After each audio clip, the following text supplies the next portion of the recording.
ശബരിമല യാത്രയ്ക്കിടെ കൂടെയുള്ള സ്വാമിയുടെ ഇരുമുടിക്കെട്ടിൽ കള്ളനോട്ട് തിരികിയ കേസിൽ പ്രതിപിടിയിൽ. കാസർകോട് കളനാട് സ്വദേശി കിഷോറിനെയാണ് ജില്ലാ പോലീസ് മേധാവി ഡി ശില്പയുടെ നേതൃത്വത്തിലുള്ള സകോക് സ്ക്വാഡ് പിടികൂടിയത്. കഴിഞ്ഞ ഡിസംബറിൽ പമ്പയിൽ വെച്ച് ഏരോൾ സ്വദേശി വിനോദിന്റെ ഇരുമുടിക്കെട്ടിൽ ഇയാൾ കള്ളനോട്ട് തിരികെ വെക്കുകയായിരുന്നു.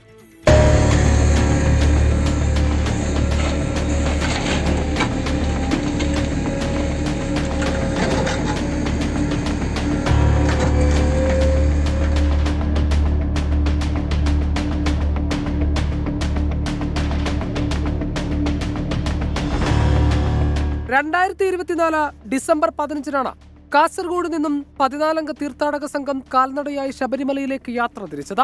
ഈ സംഘത്തിനൊപ്പമായിരുന്നു പ്രതി കളനാട് സ്വദേശി കിഷോറിന്റെ യാത്ര. പമ്പയിൽ വിരിവെച്ച ശേഷം ബലികർമ്മങ്ങൾക്കായി തീർത്ഥാടക സംഘത്തിലെ സ്വാമിമാർ മാറിയ സമയത്താണ് കൊടും ചതി നടന്നത്.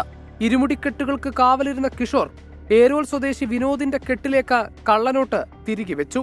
കള്ളനോട്ടിന് പകരം വിനോദിന്റെ കൈവശമുണ്ടായിരുന്ന പണം മോഷ്ടിക്കുകയായിരുന്നു പ്രതിയുടെ ലക്ഷ്യം. യാത്രയ്ക്ക് മുൻപ് ബാങ്ക് ഓഫ് ബറോഡയുടെ ഉദുമ ബ്രാഞ്ചിൽ നിന്ന് 10,000 രൂപയുടെ ഒരു കെട്ട് നോട്ട് വിനോദ് പിൻവലിച്ചിരുന്നു. 500 രൂപയുടെ നോട്ടുകൾക്കിടയിൽ കള്ളനോട്ട് കയറിയ വിവരം വിനോദ് അറിഞ്ഞില്ല.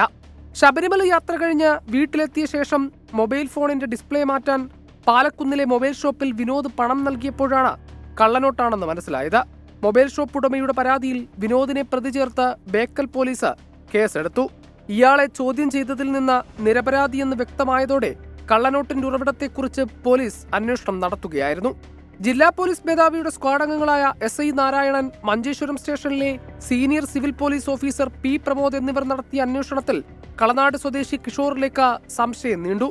കളനാട് കേന്ദ്രീകരിച്ച കള്ളനോട്ട് ഇടപാട് നടന്നെന്നും പോലീസിന് വ്യക്തമായി. ഇതിനിടെ ശാസ്ത്രീയ തെളിവുകൾ നിരത്തിയുള്ള ചോദ്യം ചെയ്യലിൽ പ്രതി കുറ്റം സമ്മതിച്ചു.